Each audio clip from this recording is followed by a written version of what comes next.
Welcome back to Conflicts of Interest. This is episode 803, and today is May 27th, 2025. I'm the host of the show, Kyle Anzalone. Hope everybody had a great Memorial Day weekend.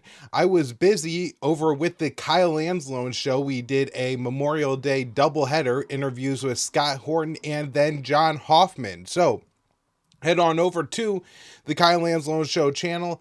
Check out those episodes. Of course, share and subscribe to that show. It really does help us out.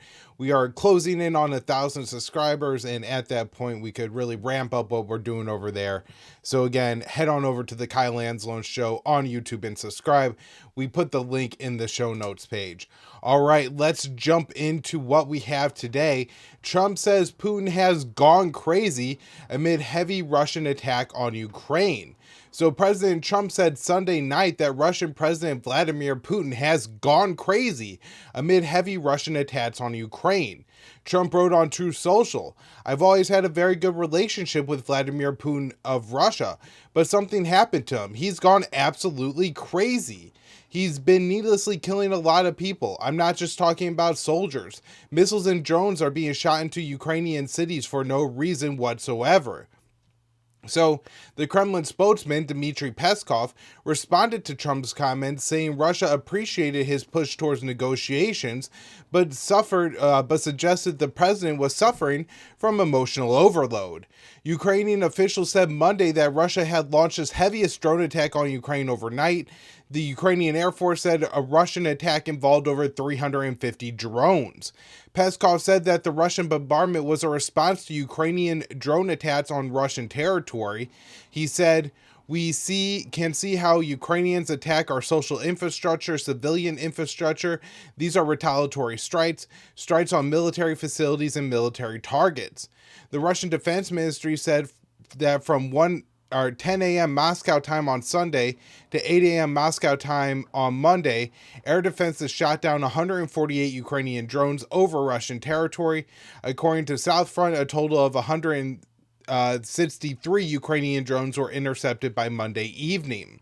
So Trump also took shots at Ukrainian President Zelensky in his post on Truth Social, saying that President Zelensky is doing his country no favors by talking to him the way he does. Everything is out of his mouth causes problems. I don't like it any better. Stop.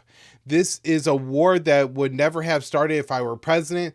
This is Zelensky's, Putin's, and Biden's war, not Trump's. I am only helping to put an end to these big, ugly fires that has been stated through gross incompetence and hatred.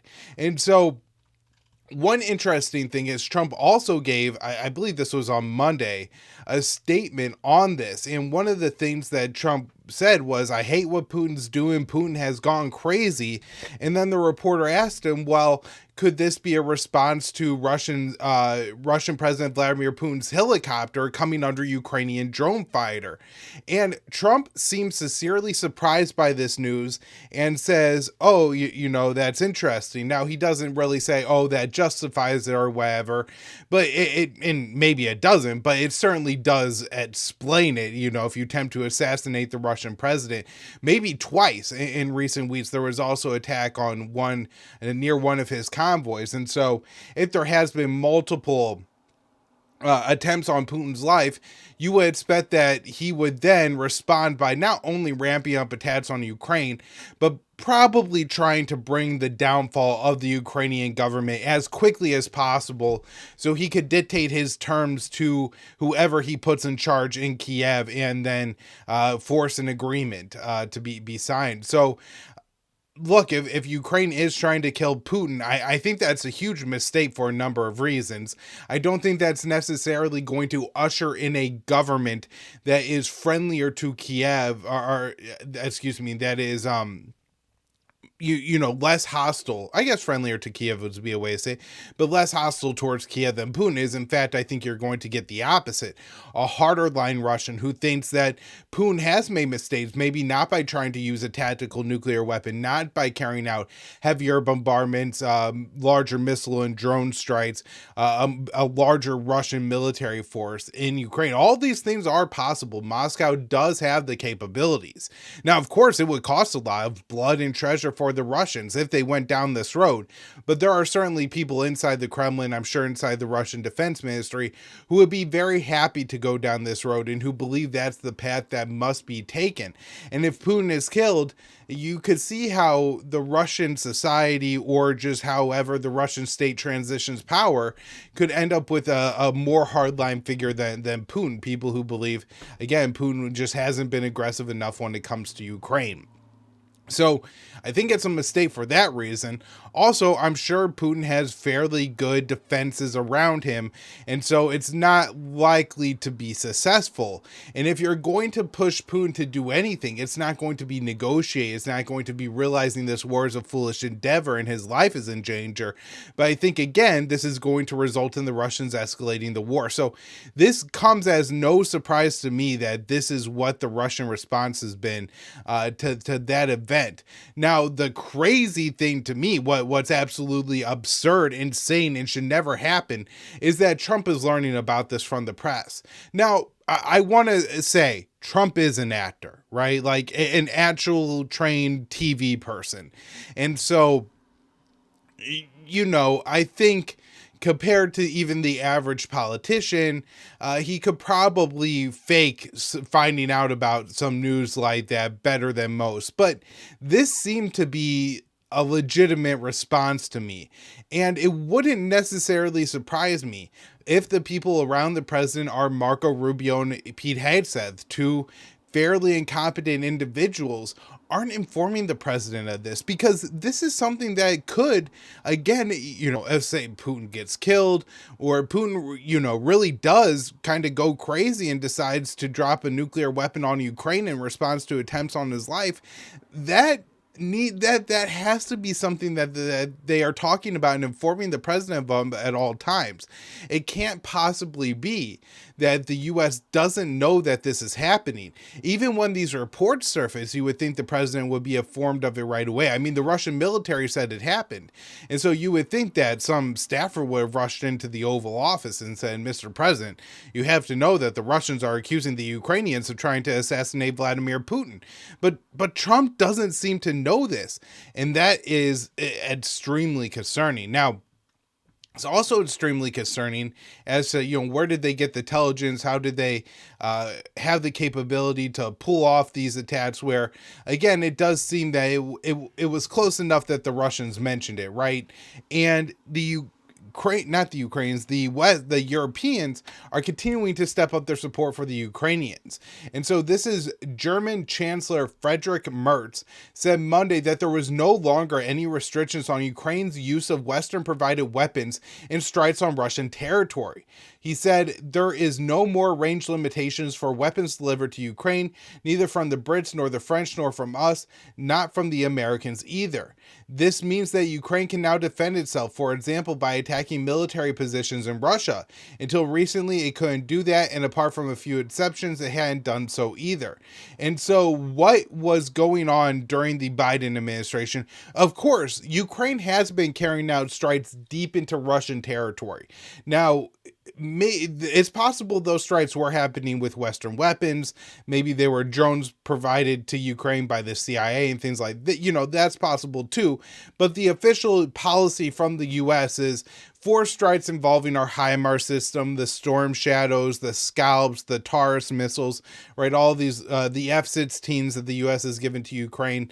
When we give those to Ukraine and provide intelligence and help them to figure out the logistics, how to move the system in place without getting blown up and things like that, we have apparently, at least on the military level, only helping Ukraine strike targets in Russia, first that were in the Kursk area and then the area surrounding Kursk.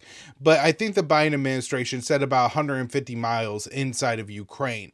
And so now they say that these limitations are completely removed. And, you know, that is concerning, especially given the light of the recent news that we heard. I mean, if Russia would think that Putin's attack originated from Western weapons and intelligence, right? Not just weapons that the U.S. gave the Ukrainians, that Germany gave the Ukrainians, but actually weapons that came, and intelligence, and a planned attack that was planned by the West on his life, I mean, he could decide that that's a declaration of war on the entire West, right? That at that point. So again, this is a major concern. And then the last thing, of course, is that the Trump administration is just constantly getting blasted and attacked in the mainstream media, saying that they're not doing enough for the Ukrainians. They're not doing enough for the Ukrainians. But this comments by Mertz makes it sound like what we're really saying here is that Trump has actually taken this farther than Biden, and we shouldn't be surprised by that. Remember, initially, Obama would only give Kiev, and this was during the Ukraine civil war that broke out after the U.S. helped Kiev have an overthrow of the Yanukovych government, and then first the secession, and then the annexation of the Crimean Peninsula, and then the attempted secession of the Donetsk territories in Ukraine, which led to the outbreak of a civil war, what Kiev called a war on terror. Obama said, I'm only going to provide you with non-lethal aid. Now, I also think there was quite a bit of CIA training going on and other things, but his decision was not to transfer in the lethal aid. It was the Americans under President Trump that sent the Javelin anti-tank missiles to Ukraine that were, I think, played a pretty big role in Kiev's initial defense of the Russian attack in February of 2022. And, that's so it shouldn't be surprising that Trump is again escalating and ratcheting up this war. Peskov responded to Mertz's comment saying that if the claim is true, it runs counter to efforts of peace. He says if such decisions have indeed been made, they are entirely at odds with our aspirations for a political resolution and with the efforts currently being made towards a settlement. Quite dangerous decisions again, if they were indeed made. And that is one, I guess, just last note I'd like to have is that Mertz could be lying particularly about the American position. I doubt he would lie about the French or the British position more so, but I would like to hear Trump's response to this and see maybe he doesn't know, maybe he didn't give this order, maybe he didn't understand the order when he gave it, how he would respond to it if it was put to him now that this is what's going on and that he had expanded the war beyond what Biden was doing. All right, let's shift on over here to the war in Gaza. This one from Dave DeCamp, May 25th, antiwar.com. Gaza doctors lose 9 of their 10 children in Israeli strike. So Dr. Ala al-Najjar, a pediatrician who works at the Nasser Hospital in Khan Yunis, southern Gaza, lost 9 of her 10 children in an Israeli airstrike on their home on Friday. Her husband is also a doctor who survived the massacre, but is badly wounded. Their only surviving child is 11-year-old Adam, who is in critical condition after undergoing surgery. His left arm was just about hanging off. He was covered in fragment injuries and had several sustained lacerations, said a British surgeon who operated on him. So the youngest of the Najjar children who was also killed was only 7 months old, and the oldest was only 12. They were targeted after the husband returned home from driving his wife to the hospital for work.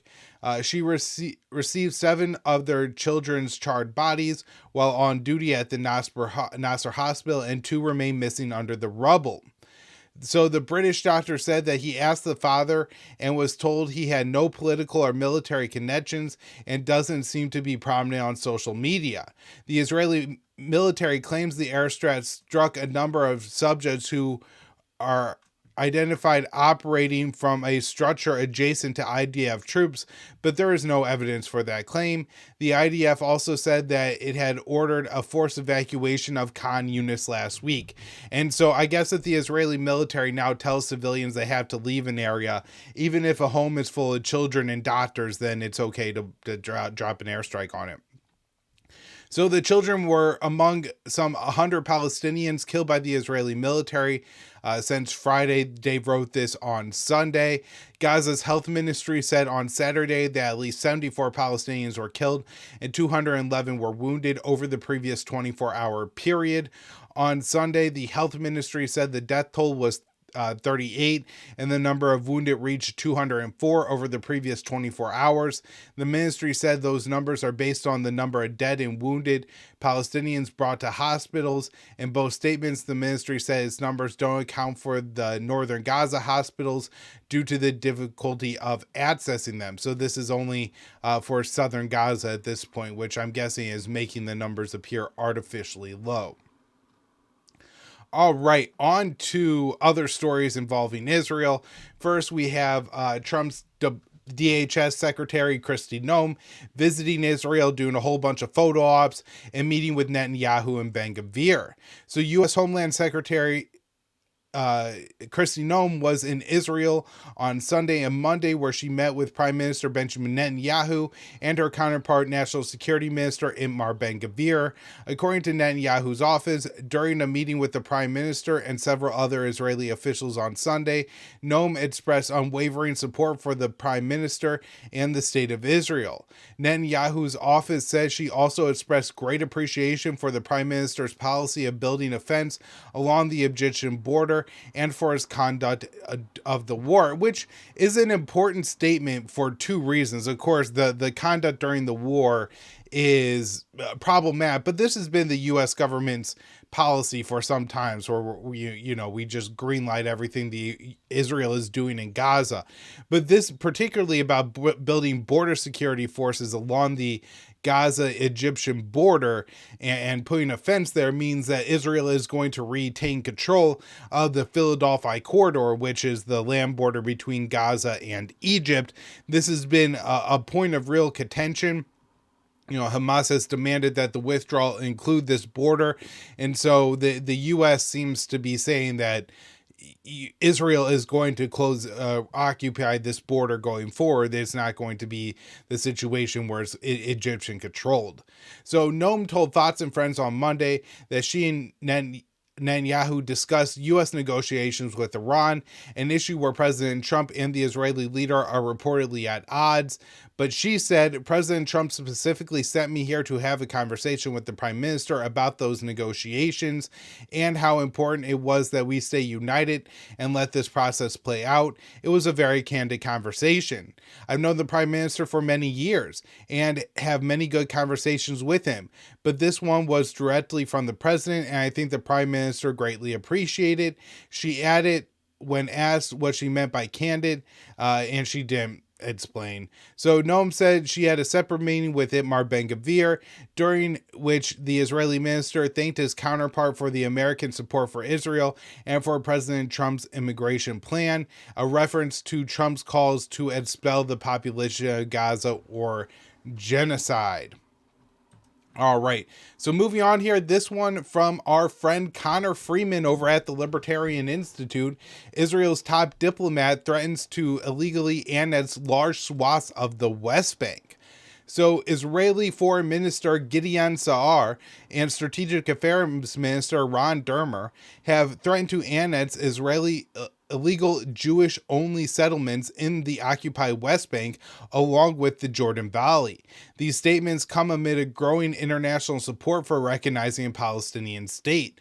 And so I do think these statements from these European governments saying that we could recognize a Palestinian state may push Tel Aviv to just go ahead and annex at least enough of the West Bank to make the Palestinian state logistically impossible. So that does seem to be the plan here. Area C of the West Bank is 61% of the West Bank, and as we covered, I believe last week, it might have been 2 weeks ago on the show, Bezalel Smotrich, the Israeli finance minister, and Israel Katz, the defense minister, were touting some legislation and dictates that were approved by the Knesset and the Israeli Security Council that gave Smotrich, who himself is a settler living in an illegal settlement, the ability to name areas of Area C in the West Bank as Israeli state land, effectively giving Israel sovereignty or annexing that territory, and saying that they were never going to implement the Oslo Accords and transfer control over Area C to the Palestinians, and also just eliminated all the Palestinian land deeds and things like that. Smoltrich will have the power to basically say your documentation that you own this house is no good, and then he could, I guess, invite whoever he wants to live in that house. All right, so next up, I actually wrote a little bit of good news on Friday at antiwar.com. Iran says nuclear talks with the U.S. have possibility of progress. So the Iranian foreign minister expressed optimism that the U.S. and Iran could reach an agreement over his country's nuclear energy program. Italy hosted talks with the Omani mediators, issuing a less optimistic statement following the talks. So the Iranian foreign minister said, "This round was one of the most professional stages in negotiations we have ever experienced. In this meeting, the positions and principles of the Islamic Republic of Iran regarding the negotiation process were once again presented with complete transparency. Although we have not yet reached the final agreement stage, the atmosphere prevailing in today's negotiations, especially given the proposals made by Oman to resolve the obstacles, have strengthened the possibility of achieving process." The optimistic statement followed multiple Iranian officials stating that Tehran would not give up its nuclear enrichment program, and several U.S. officials have said that Washington will not reach a new deal with Tehran unless the Islamic Republic dismantles its enrichment program. Donald Trump's Middle East envoy Steve Witkoff, who is leading the U.S. talks with Iran, said Sunday that Washington could not allow Iran to keep its enrichment capabilities. The Iranian supreme leader responded on Tuesday, calling Witkoff's remarks utter nonsense. Before talks on Friday morning, the Iranian foreign minister wrote on X that demanding Iran dismantle its nuclear enrichment program was a red line. So while his remarks, the Iranian foreign minister's remarks following the meeting were positive, the Omani mediator statement was notably less positive. They said that there was some but not conclusive progress. And so I don't know. I'm very split on how I see this. I see a real possibility that the Trump administration is saying some very realistic things behind the scenes to the Iranians, basically agreeing to an agreement that is going to look a lot like the Obama era JCPOA, the 2015 Iran nuclear deal. However, publicly, they're giving a very different response.